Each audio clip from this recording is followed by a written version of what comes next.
Confidence. Being confident. A confident person. What does that mean? I think before we start discussing about how to build confidence and how to be a confident person, we need to clearly know what confidence really is. So confidence, not complicated, in very simple words, it means to trust yourself. So when we say this person is confident, we're talking about their ability to trust themselves. So if you're looking to be confident, if you're looking for ways to build your confidence, the best route to take is the one that is going to make you trust yourself more. Alright, so now we clearly know what confidence is. Now we have defined what really confidence is. Now we can work to build our confidence. Let's start from number one. Believe in a higher power. This one is so powerful. Some people call it God, universe, the higher power, the source of energy. It doesn't matter. But I believe in higher power, and I've realized how powerful that is. Here I'm not talking about any religion, but what I'm saying is just to acknowledge that there is a higher power. There is a source of energy that you can trust, and it is more powerful than you. Because remember what I've said, confidence simply means to trust yourself. And how can you trust yourself all the time? Easy. By believing that you're not alone. By knowing that there's your creator that's going to take care of you, that's going to save you from danger. Whenever I'm going through something, hardship or great joy, failure or success, I always get back to my God. I ask guidance, protection, ideas, and I've never been embarrassed with the answers. So start believing in your God, start believing with this higher power, your source of energy,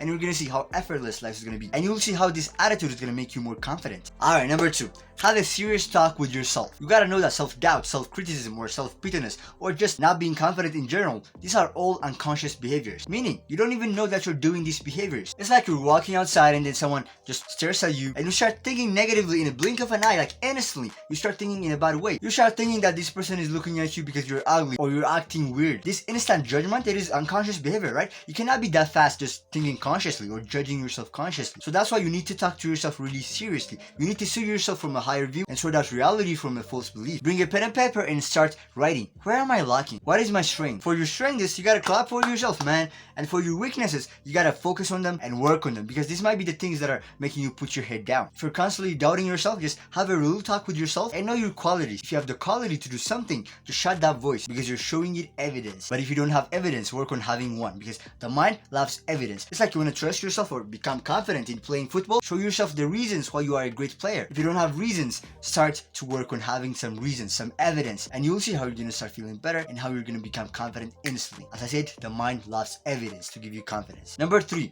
have a routine and stick to it. Again, it is all about trusting yourself, and when you have a routine, it is going to be really easy for you, because hear me out, if you don't keep the promises that you make for yourself, it is going to be really hard for you to trust yourself. If you say, I'm going to start reading book tomorrow, and tomorrow comes and you did nothing, how do you think you're going to feel at night? Yeah, exactly, feeling of guilt. So the best way to avoid procrastination, the best way to keep the promises that we make for ourselves is to simply have a routine and stick to it, like a structured routine. Get up, work out, take a shower, work on this project, rest a little bit, go out for a walk, like really simple structured daily routine. And once you build this momentum, it's going to be really easy for you. Tip number four, don't be afraid of competition. As human beings, we're always comparing ourselves with other people. Maybe we're doing it unconsciously, but we're always doing that. It is very natural. We compare ourselves with our former self. We compare ourselves with other people about our abilities, about our knowledge. We always do that. And it is a great thing to do. Why? Because it enables growth. Comparison allows us to have like a great look on our life and just kind of see where we are at life. And remember what I've said previously, you need to have a real talk with yourself. So don't be afraid of competition, right? It gives you an insight of where you lack at, and by knowing where you lack at, you're going to know your weaknesses and you're going to work on them,